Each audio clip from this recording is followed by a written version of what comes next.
Hi guys, ನನ್ನ ಹೆಸರು ಬಂದು ಅರುಣ್ ಅಂತ. ನಾವಿಲ್ಲಿ ವಿಜಯಪುರದವರು, ಅಂದರೆ ಉತ್ತರ ಕರ್ನಾಟಕದವರು. ಆದಷ್ಟು ಈ ವಿಡಿಯೋ ಒಳಗೆ ನಮ್ಮ ಉತ್ತರ ಕರ್ನಾಟಕ ಭಾಷೆದಾಗ ಮಾತಾಡಕ್ಕೆ ಟ್ರೈ ಮಾಡ್ತಾ. ನಮ್ಮ ಓಲ್ಡ್ ಇನ್ಸ್ಟಾಗ್ರಾಮ್ ಐ ಡಿ ಒಳಗೆ ತುಂಬ ಜನ ಈ ಎಕ್ಸ್ಪಲ್ಸ್ 210 ಬೈಕ್ ತೊಗೊಂಡಿರಲಿಲ್ಲ, ಇದು ನಿಮ್ಗೆ ವರ್ತ್ ಅನ್ಸದ ಅಥವಾ ಈ 2 ವಾರದಾಗ ನಿಮ್ಮ ಎಕ್ಸ್ಪೀರಿಯನ್ಸ್ ಹೆಂಗದ, ಇದು ಆಫ್ ರೋಡಿಗೆ ಬೆಸ್ಟ್ ಅಥವಾ ಹೈವೇಗೆ ಬೆಸ್ಟ್ ಅಥವಾ ನಮ್ಮಂಥ ಫಾರ್ಮರ್ಸ್ಗಳಿಗೆ ಈ ರೀತಿ ಕಚ್ಚಾ ರಸ್ತೆಗಳಿಗೆ ಬೆಸ್ಟ್, ಈ ರೀತಿ ತುಂಬ ಕ್ವಶನ್ಗಳು ಕೇಳಿರಿ. ಮತ್ತು ಇದು ನಮ್ಮ ಫಸ್ಟ್ ಮೋಟೋಲಾಗ್ ಆಗಿರ್ತದೆ, ಅಂದರೆ ಇದು ನಮ್ಮ ಫಸ್ಟ್ ಚಾನಲ್. ಮತ್ತು ನಮ್ಮ ಓಲ್ಡ್ 2 ಯೂಟ್ಯೂಬ್ ಚಾನಲ್ಗಳು ತೆಳಗೆ ಡಿಸ್ಕ್ರಿಪ್ಷನ್ ಬಾಕ್ಸ್ನ ಹಾಕಿರ್ತಾರೆ. ಅವೆರಡೂ ಲಿಂಕ್ನ ಕ್ಲಿಕ್ ಮಾಡಿ ನೀವು ಸಬ್ಸ್ಕ್ರೈಬ್ ಮಾಡಿ ಟ್ರೈ ಮಾಡಿ.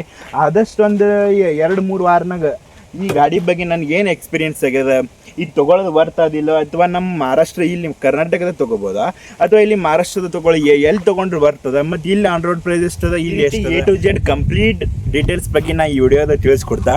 ಆದಷ್ಟು ನಮ್ಮ ಚಾನಲ್ಗೆ ಸಬ್ಸ್ಕ್ರೈಬ್ ಮಾಡೋ ಮೂಲಕ ನಮ್ಗೆ ಸಪೋರ್ಟ್ ಮಾಡ್ಬೋದು. ಅಂದ್ರೆ ನಮ್ಮ ಉತ್ತರ ಕರ್ನಾಟಕದವ್ರಿಗೆ ಬಸ್ಸಿಗೆ ಟ್ರೈ ಮಾಡಿರಿ. ಬನ್ನಿ ಇವತ್ತಿನ ವಿಡಿಯೋ ಸ್ಟಾರ್ಟ್ ಮಾಡೋದು. Okay, let's go.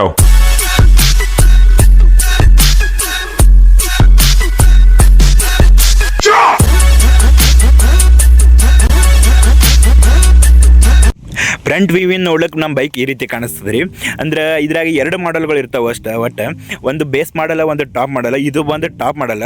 ಬೇಸ್ ಮಾಡಲ್ದಾಗ ಈ ರೀತಿ TFT ಸ್ಕ್ರೀನ್ ಕೊಡಲ್ಲ. ಅಂದರೆ ಈ ರೀತಿ ಸ್ಕ್ರೀನ್ ಅದರ ಡಿಸ್ಪ್ಲೇ ಈ ರೀತಿ ಬರಲ್ಲ. ಮತ್ತು ಈ ರೀತಿ ವಿಜಾರ್ಡ್ ಕೊಡಲ್ಲ, ಅಂದರೆ ಈ ರೀತಿ ಗ್ಲಾಸ್ ಫಿನಿಶಿಂಗ್ ವಿಜಾರ್ಡ್ ಕೊಡಲ್ಲ. ಇನ್ನು ತುಂಬ ಜನರಿಗೆ ಗೊತ್ತಿರ್ತದೆ, ಹೀರೋದವರು 2003-4 ನನಗೆ ಆಲ್ಮೋಸ್ಟ್ ನನಗೆ ಗೊತ್ತಿರೋ ಪ್ರಕಾರ 2003 ಒಳಗೆ ಕರಿಜ್ಮಾ ಇಂಜನ್ನ ಲಾಂಚ್ ಮಾಡಿ ಒಂದು ಕರಿಜ್ಮಾ ಅಂತ ಬೈಕ್ ಬಿಟ್ಟರು. ಸೇಮ್ ಟು ಸೇಮ್ ಅದೇ ಇಂಜನ್ನ ಈ ಬೈಕಿಗೆ ಅಡಾಪ್ಟ್ ಮಾಡ್ರ. ಇನ್ನು ಈ ಬೈಕಿಗೆ ಸ್ಲಿಪ್ಪರ್ ಅಸಿಸ್ಟೆಂಟ್ ಕ್ಲಚ್ ಅದ, ಅಂದ್ರೆ ಲಿಕ್ವಿಡ್ ಕೂಲ್ಡ್ ಇಂಜನ್ ಅದ. ಸ್ಲಿಪ್ಪರ್ ಅಸಿಸ್ಟೆಂಟ್ ಕ್ಲಚ್ ಏನಪ್ಪ ಅಂದ್ರೆ ನಾವು ಸ್ಪೀಡಾಗಿ ಹೋಗ್ಕರ, ಈಗ 6ನೇ ಗೇರ್ನಾಗ ಇದ್ದೇವೆ ತಿಳಿದೆ, ಈಗ ಮುಂದೆ ಸಡನ್ ಆಗಿ ಒಂದು ರೋಡ್ ಬ್ರೇಕ್ ಬತ್ತಂದ್ರೂ ನಾವು ಡೈರೆಕ್ಟಾಗಿ ಅಲ್ಲಿದಲ್ಲಿ ಬ್ರೇಕ್ ಹೊಡೆದು ನಡೆಸ್ಬೋದು. ಇನ್ನು 6ನೇ ಗೇರ್ನಾಗೂ ಹಾಗೆ ನಾವು ಕಂಟಿನ್ಯೂ ಆಗಿ ಮುಂದೆ ಹೋಗ್ಬೋದು. ಯಾವುದೇ ರೀತಿ ವೀಲ್ ಲಾಕ್ ಅನ್ನೋದು ಆಗಲ್ಲ. ಈಗ ನಮ್ಮ ನಾರ್ಮಲ್ ಬೇಕಾದಾಗ ಏನಾಗ್ತದೆ, 6ರಿಂದ ಒಂದು ಸಡನ್ನಾಗಿ ಬಡ ತಗೊಂಡು ಒಂದಕ್ಕೆ ಹಾಕಿದ್ರೆ ವೀಲ್ ಲಾಕ್ ಆಗ್ತದೆ ಮತ್ತು ಬೈಕ್ ಅಲ್ಲೇ ಸ್ಟಾಪ್ ಆಗಿಬಿಡ್ತದೆ. ಆದರೆ ಈ ಬೈಕಿಗೆ ಆ ರೀತಿ ಆಗಲ್ಲ. 6ರಿಂದ ಡೈರೆಕ್ಟ್ ಒಂದಕ್ಕೆ ಸ್ವಿಚ್ ಮಾಡಿದ್ರೂ ಯಾವುದೇ ರೀತಿ ವೀಲ್ ಲಾಕ್ ಅನ್ನೋದು ಈ ಬೈಕಿಗೆ. ಈ ಬೈಕ್ ಟ್ಯಾಂಕ್ ಬಗ್ಗೆ ಹೇಳ್ಬೇಕಂದ್ರೆ ಈ ಟ್ಯಾಂಕ್ 14 ಲೀಟರ್ ಟ್ಯಾಂಕ್ ಆಗಿರ್ತದೆ, ಅಂದರೆ ತುಂಬ ಹ್ಯೂಜ್ ಟ್ಯಾಂಕ್ ಅಂತ ಹೇಳ್ಬೋದು. ಮತ್ತು ಈ ಟ್ಯಾಂಕ್ ಮೇಲೆ ಈ ರೀತಿ ಎಕ್ಸ್ಪಲ್ಸ್ ಅಂತ ಸ್ಟಿಕರಿಂಗ್ ಕೊಟ್ಟರೆ ಇದಂತೂ ತುಂಬ ಪ್ರೀಮಿಯಮ್ ಅಂತ ಕಾಣಿಸ್ತದೆ, ಬರೀ ಮುಟ್ಟಿದ್ರೆ ಗೊತ್ತಾಗ್ತದೆ. ಮತ್ತು ಇಲ್ಲಿ ಹೀರೋದವ್ರು E20 ಇಂಜಿನ್ ಬಗ್ಗೆ ಸ್ಟಿಕರಿಂಗ್ ಹಾಕ್ಯಾರ. ಮತ್ತು ಇಲ್ಲಿ ಯಾವುದೇ ರೀತಿ ಇಲ್ಲಿ ಯಾರು ಆಫೀಸ್ ಯೂಸ್ಗೆ ಹೋಗೋದಿತ್ತಂದರೆ ಬೆಲ್ಟ್ ಹತ್ತಂದ್ರೆ ಇಲ್ಲಿ ಸ್ಕ್ರ್ಯಾಚ್ ಆಗೋ ಸಾಧ್ಯತೆ ಇರ್ತದೆ. ಅದ್ರ ಕಾಲಾಗಿ ಈ ರೀತಿ ಗಾರ್ಡನ್ನು ಕೊಟ್ಟರೆ. ಮತ್ತು ಇಲ್ಲಿ 1.25 ಅಥವಾ 125 ಮಿಲಿಯನ್ ಅವ್ರು ಪವರ್ ಬೈಕ್ ಕೊಟ್ಟರೆ. ಮತ್ತು ಹೀರೋದವ್ರು ಪವರ್ ಕೊಟ್ಟರೆ. ಇನ್ನು ಕಂಪ್ನಿಯವರು ಕ್ಲೈಮ್ ಮಾಡೋ ಪ್ರಕಾರ 2ರಿಂದ 2.5 ಲೀಟರ್ ರಿಸರ್ವ್ ಆಯಿಲ್ ಇದ್ರೆ ಲಾಸ್ಟ್ ಒಳಗೆ ಸ್ಟಾಕ್ ಆಗ್ತದಂತ. ಮತ್ತು ಇನ್ನು ನನ್ನ ಎಕ್ಸ್ಪೀರಿಯನ್ಸ್ ಬಗ್ಗೆ ಹೇಳ್ಬೇಕಂದ್ರೆ ನನಗೆ ಅನಿಸೋ ಮಟ್ಟಿಗೆ 1.5ರಿಂದ 2 ಲೀಟರ್ ಅಷ್ಟೇ ರಿಸರ್ವ್ದಾಗಿರ್ಬೋದು. 2.5 ಲೀಟರ್ ಏನು ನನಗೇನು ಅನಿಸಿಲ್ಲ ನನ್ನ ಎಕ್ಸ್ಪೀರಿಯನ್ಸ್ ಪ್ರಕಾರ. ಇನ್ನು ಈ ಬೈಕ್ ಟ್ಯಾಂಕ್ ಲಾಕರ್ ಬಗ್ಗೆ ಹೇಳ್ಬೇಕಂದ್ರೆ ಇದು ಅಂದರೆ ತುಂಬ ಸ್ಮೂತ್ ಆಗ್ಯದ. ಯಾವ ರೀತಿ ಅಂದರೆ ಈ ರೀತಿ ಬರೀ ಜಸ್ಟ್ ನಾವು ಈ ರೀತಿ ಕ್ಲಿಕ್ ಮಾಡಿದ್ರೆ ಇತ್ತು, ಈ ರೀತಿ ಟರ್ನ್ ಮಾಡಿದ್ರೆ ಇತ್ತು, ಸ್ಪಾಟಾಗಿ ಇದು ಉಚ್ಚಿಬಿಡ್ತದೆ. ಅಂದರೆ ಎಕ್ಸ್ಪಲ್ಸ್ ಬೈಕ್ ಅಂತ ಅಷ್ಟೇ ಅಲ್ಲ, ಈ ರೀತಿ BS6 ಒಳಗೆ ಯಾವ್ಯಾವ ಬೈಕ್ ಲಾಂಚ್ ಮಾಡಿರಲ್ಲ A to Z ಎಲ್ಲ ಬೈಕ್ಗಳಿಗೆ ಈ ರೀತಿ ಸ್ಮೂತ್ ಆಗಿರೋ ಲಾಕರ್ನ ಕೊಟ್ಟರೆ. ಇದು ಅಂದರೆ ನನಗಂತೂ ತುಂಬ ಇಷ್ಟ ಆಯಿತು. ಈಗ ನೋಡ್ರಿ, ಇದೊಂದು ಸರಿ ನಿಮ್ಗೊಂದು ಟ್ರಯಲ್ ತೋರಿಸ್ದೆ. ಬರೀ ಜಸ್ಟ್ ಈ ರೀತಿ ಕ್ಲಿಕ್ ಮಾಡಿದ್ರೆ ಇತ್ತು, ಅಂದರೆ ಈ ರೀತಿ ಟರ್ನ್ ಮಾಡಿದ್ರೆ ಇತ್ತು, ಸ್ಪಾಟಾಗಿ ಒಮ್ಮೆ ಓಪನ್ ಆಗಿಬಿಡ್ತದೆ. ಇನ್ನು ಈ ಬೈಕ್ನ TFT ಸ್ಕ್ರೀನ್ ಬಗ್ಗೆ ಹೇಳ್ಬೇಕಂದ್ರೆ ಈ ರೀತಿ ಈಚೆ ಕಡೆ ಡಿಗ್ರಿ ಸೆಲ್ಸಿಯಸ್ ಅಂದ್ರೆ ಈ ಇಂಜನ್ ಯಾವ ರೀತಿ ಕೂಲ್ ಆಗ್ಯದ ಅಥವಾ ಹೀಟ್ ಆಗ್ಯದ ಅಂತ ತೋರಿಸ್ತದೆ. ಇಲ್ಲಿ H ಅಂದರೆ ಹೀಟ್ ಆಗ್ಯದ ಅಂತ ನಾವು ತಿಳ್ಕೊಬೇಕು. ಇಲ್ಲಿ C ಅಂದರೆ ಏನು ನಾರ್ಮಲ್ ಆಗಿದೆ ಅಂದಂಗೈತಿ, ನಡು ಅಂದರೆ ನಾರ್ಮಲ್ ಆಗಿರೋದಂದ್ರೆ. ಇನ್ನು ಹೀಟ್ ಆದರೆ ಅಕಸ್ಮಾತ್ ನೀವೇನಾದ್ರೆ ಎಕ್ಸ್ಪಲ್ಸ್ ಓನರ್ ಆಗಿದ್ರೆ, ಎಕ್ಸ್ಪಲ್ಸ್ ಓನರ್ ಇದೆ ಎಲ್ಲರಿಗೂ ಗೊತ್ತಿರ್ತದೆ. ಅಂದರೆ ನೀವೇನಾದರೆ ನ್ಯೂಲಿ ಪರ್ಚೇಸ್ ಮಾಡಿದ್ರೆ ಈ ಹೈ ಒಳಗೆ ಬತ್ತಂದ್ರೆ ಆದಷ್ಟು ನಿಮ್ಮ ಬೈಕ್ನ ಅರ್ಧ ತಾಸು ಅಥವಾ 20 ನಿಮಿಷ ನಿಂತ್ಕಿಸಿದ್ರೆ ಆಮೇಲೆ ಓಡಿಸ್ರಿ. ಯಾಕಂದರೆ ಹೀಟ್ ಆಗೋದ್ರೆ ಇಂಜಿನ್ ಸೀಜ್ ಆಗೋ ಸಾಧ್ಯತೆ ಇರ್ತದೆ. ಆದ್ರಿಂದ ನಿಮಗೆ ಲೇಟ್ ಆಗಲಿ ಒಂದು 10ರಿಂದ 20 ನಿಮಿಷ ಬೈಕ್ ಎಲ್ಲರೂ ಒಂದು ಕಡೆ ತಂಪಾಗಿ ನಿಂಡ್ರಿ, ನಂತರ ರೈಡ್ ಮಾಡೋ ಒಳ್ಳೇದು ಅನ್ನೋದು ನನ್ನ ಅಭಿಪ್ರಾಯ ಆಗಿರ್ತದೆ. ಇನ್ನು ಈಚೆ ಕಡೆದು ಫ್ಯೂಲ್ ಇಂಜೆಕ್ಷನ್ ತೋರಿಸ್ತದೆ. ಅಂದರೆ ಫ್ಯೂಯಲ್ ಎಷ್ಟು ಅದ, ಫುಲ್ ಅದ, ಹಾಫ್ ಅದ. ಈ ಸದಿ ಟ್ಯಾಂಕ್ ಫುಲ್ ಇತ್ತಂದ್ರೆ 70 ವರ್ಷ, ಈಗ ಫುಲ್ ಅದ, ಈ ಫುಲ್ ತೋರಿಸಕತ್ತದ. ಇನ್ನು ಪಾರ್ಕಿಂಗ್ ಲೈಟ್ ಕೊಟ್ಟರೆ ಈ ರೀತಿ 2 ಒಂದು ಪಾರ್ಕಿಂಗ್ ಲೈಟ್ ನಾವು ಸಡನ್ನಾಗಿ ಏನ್ರಿ ಸೈಡ್ ತೊಗೊಳೋದಿತ್ತಂದ್ರೆ ಡೈರೆಕ್ಟ್ ಪಾರ್ಕಿಂಗ್ ಲೈಟ್ ಹಚ್ಬೋದು, ಅಥವಾ ನಿತ್ತಲ್ಲಿ ಪಾರ್ಕಿಂಗ್ ಲೈಟ್ ಹಚ್ಚಿದ್ರೆ ನಾವೆಲ್ಲರೂ ರೆಸ್ಟಿಗೆ ಅಥವಾ ಅಂದ್ರೆ ಫಸ್ಟ್ ಕಾಲ ಸೆಕೆಂಡ್ ಕಾಲ ಎಲ್ಲರೂ ಹೋಗಿದ್ದೇವೆ ಅಂದ್ರೆ ಹಚ್ಚಿ ಹೋಗ್ಬೋದು. ಇನ್ನು ನಾರ್ಮಲ್ ಆಗಿ ಯಾವುದೇ ಬೈಕ್ ಒಳಗೆ ಅಂದ್ರೆ 200 ಮ್ಯಾಲಿನ CC ಬೈಕ್ ಒಳಗೆ ಯಾವುದೇ ರೀತಿ ABS on and off feature ಕೊಟ್ಟಿರಲ್ಲ. ಆದರೆ ಈ ಬೈಕ್ ಒಳಗೆ ಕೊಟ್ಟರೆ ಈ ರೀತಿ ನಾವು ಈ ರೀತಿ ಅಡ್ಜಸ್ಟ್ ಮಾಡಿಕೊಂಡು ನಾವು ಬಟನ್ಸನ್ನು ಅಡ್ಜಸ್ಟ್ ಮಾಡಿಕೊಂಡು ABS ಆನ್ ಆ್ಯಂಡ್ ಆಫ್ ಮಾಡ್ಬೋದು. ಇನ್ನು ಕನೆಕ್ಟ್ ಯುವರ್ ಫೋನ್ ಅಂತ ಸ್ಮಾರ್ಟ್ ಫೋನ್ ಅಂತ ಬರ್ತದೆ. ಅಂದ್ರೆ ನಾವು ಈ ಬೈಕಿಗೆ ನಮ್ಮ ಫೋನನ್ನು ಕನೆಕ್ಟ್ ಮಾಡಿ ಅಲ್ಲೇ ನಮ್ಮ ಫೋನ್ದಾಗೆ ಎಷ್ಟು ಸರ್ವಿಸ್ ಎಷ್ಟನೇ ಸರ್ವಿಸ್ ಮಾಡಬೇಕು, ನಮ್ಮ ಬೈಕ್ ಎಷ್ಟು ಮೈಲೇಜ್ ಕೊಡ್ಲತ್ತದ ಮತ್ತು ಇದುವರೆಗೆ ನಮ್ಮ ಬೈಕ್ ಒಳಗೆ ಎಷ್ಟು ಕಿಲೋಮೀಟ್ರ್ ಓಡ್ಯದ ಮತ್ತು ಓಡೋಮೀಟ್ರ್ ಎಷ್ಟು ಅದ ಮತ್ತು ನಾವು ಸ್ಪೀಡ್ ಎಷ್ಟಿದ್ದೆವು ಮತ್ತು ABS ಆನ್ ಅದ ಆಫ್ ಅದ ಈ ರೀತಿ ಎಲ್ಲ ಪೂರ್ತಿ ಡೀಟೇಲ್ಸ್ ನಮ್ಮ ಫೋನ್ದಾಗೆ ಮೆಸೇಜ್ ಮುಖಾಂತರ ಬರ್ತಾವೆ. ಫ್ರಂಟ್ ಒಳಗೆ 90 ಸೆಕ್ಷನ್ 21 ಇಂಚ್ ವೀಲ್ನ ಕೊಟ್ರೆ, ಇನ್ನು ಬ್ಯಾಕ್ ಒಳಗೆ 120 ಸೆಕ್ಷನ್ 19 ಇಂಚ್ ವೀಲ್ನ ಕೊಟ್ರೆ. ಈ ಸಾರಿ ಇವರು ಯೂರೋ ಗ್ರಿಪ್ನ ಯೂಸ್ ಮಾಡ್ಯಾರ. ಫ್ರಂಟ್ ಒಳಗೆ LED ಲೈಟ್ನ ಕೊಟ್ರೆ, ಅಂದ್ರೆ ಇವರು ಈ ಸರಿ ಇಂಡಿಕೇಟರ್ನು LED ಒಳಗೆ ಯೂಸ್ ಮಾಡ್ಯಾರ. ಮತ್ತು ನಾವು ಎಲ್ಲರೂ ಈ ರೀತಿ ಟ್ರೆಕ್ಕಿಂಗ್ ಅದು ಹೋದ್ರೆ ನಮ್ಮ ಬೈಕ್ ಎಲ್ಲರ ಕೆಸರಾಗ ಇಂತಲ್ಲಿ ಎಲ್ಲರೂ ಸಿಗ್ಬಿದ್ರೆ ಈ ರೀತಿ ನಾವು ಮುಂದಿರೋ ಬೈಕ್ಸಿಗೆ ಈ ರೀತಿ ಹ್ಯಾಂಗ್ ಮಾಡ್ಕೊಂಡು ನಾವು ಮುಂದೆ ಹೋಗ್ಬೋದು. ಇನ್ನು ಈ ಬೈಕ್ನ ಮಿರಾರ್ಸ್ ಬಗ್ಗೆ ಹೇಳ್ಬೇಕಂದ್ರೆ, ಮಿರಾರ್ಸ್ ಒಳಗೆ ವಿಸಿಬಿಲಿಟಿ ಅನ್ನೋದು ತುಂಬ ಕ್ಲಿಯರ್ ಆಗ್ಯದ.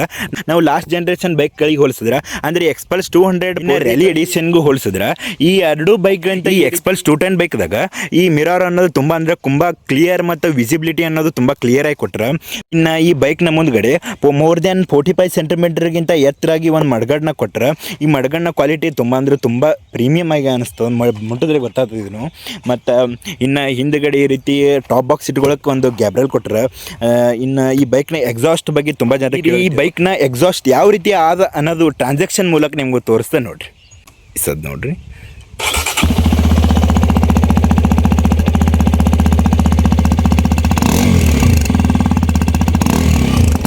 ಸಕ್ಕ ತುಂಬ ಲೌಡಾಗಿ ಕೇಳಿಸ್ತದೆ. ಮತ್ತು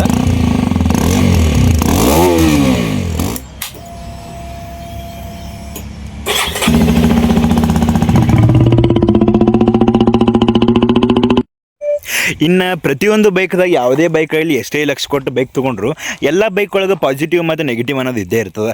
ಈಗ ಇಷ್ಟುವರೆಗೆ ನಾ ಪಾಸಿಟಿವ್ ಮತ್ತು ಈ ಬೈಕ್ನ ಫೀಚರ್ಸ್ ಬಗ್ಗೆ ಹೇಳಿದೆ.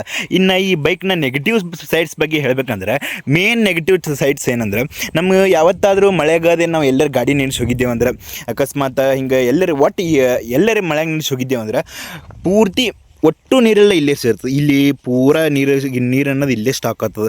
ಈ ಸದ್ದು ಮಳೆ ಆಗಿತ್ತಂತ ತೋರಿಸಿದ್ದು, ಈ ಸದ್ದು ಇಲ್ಲ. ಈ ಸದ್ದು ನಾವು ಬರೀ ಜಸ್ಟ್ ಬರೀ ಪ್ರೆಸ್ ಮಾಡಿದ್ರೆ ತಳಗಿಂದ ಒಳಗಿಂದೆಲ್ಲ ನೀರು ಬರ್ತಾವೆ.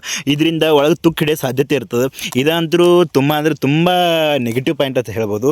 ಇನ್ನು ಸೆಕೆಂಡ್ ಒನ್ ಹೇಳ್ಬೇಕಂದ್ರೆ ಫುಟ್ ರೆಸ್ಟ್. ಸಾಧಾರಣವಾಗಿ ಬೈಕ್ ಅಂದ್ರೆ ಮದರ್ಸ್ ಅಥವಾ ವೈಫ್ ಅಲ್ಲಿ ಯಾರೇ ಅಲ್ಲಿ ಹೆಣ್ಮಕ್ಳಿಗೂ ಎಲ್ಲರ ವಯೋ ಸನ್ನಿವೇಶ ಸಂದರ್ಭಗಳು ಬಂದೇ ಬರ್ತಾವೆ.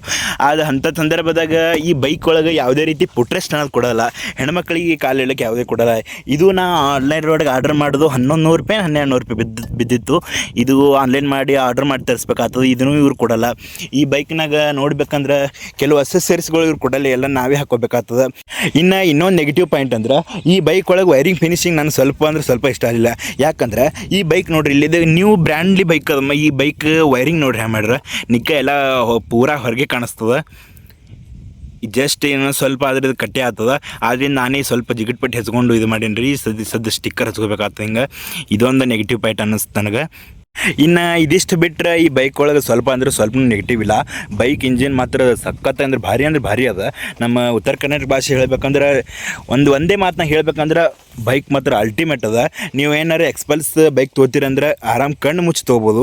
ಭಾರಿ ಗಾಡಿ ಅದ. ಆದ್ದರಿಂದ ನಿಮ್ಮ ಬಜೆಟ್ 2 ರಿಂದ 2.5 ಲಕ್ಷ ಆಗಿತ್ತಂದ್ರೆ ಕಣ್ಣು ಮುಚ್ಚಿ ಬೈಕ್ ತೋರಿ. ಯಾವುದೇ ರೀತಿ ನನಗಂತೂ ಇದುವರೆಗೆ ಯಾವುದೇ ರೀತಿ ಸಮಸ್ಯೆ ಕಾಣಿಸಿಲ್ಲ. ಟ್ಯಾಪಿಡ್ ನಾಯ್ಸ್ ಹೇಳ್ತಾರೆ, ಟ್ಯಾಪಿಡ್ ನಾಯ್ಸ್ ಅಂದ್ರೆ ಇದುವರೆಗೆ ನನಗಂತೂ ಕೇಳಿಸಿಲ್ಲ. ಅದು ಸರ್ವಿಸಿಂಗ್ ಎಲ್ಲಿ ಮಾಡಿಸ್ತೀರಿ ಮತ್ತು ಯಾವ ರೀತಿ ಮಾಡಿಸ್ತೀರಿ ಅನ್ನೋದ್ರ ಮೇಲೆ ಡಿಪೆಂಡ್ ಆಗ್ತದೆ. ಇದಿಷ್ಟು ಫ್ರೆಂಡ್ಸ್ ಇವತ್ತಿನ ಈ ವಿಡಿಯೋ ನಿಮಗೇನಾದರೂ ಇಷ್ಟ ಆಗಿದ್ರೆ ಈ ವಿಡಿಯೋಗೆ ಒಂದು ಲೈಕ್ ಕೊಡಿ ಮತ್ತು ನಮ್ಮ ಚಾನಲ್ಗೆ ಸಬ್ಸ್ಕ್ರೈಬ್ ಮಾಡೋದನ್ನು ಮಾತ್ರ ಮರಿಬೇಡ್ರಿ. Thank you for watching friends. Have a nice day.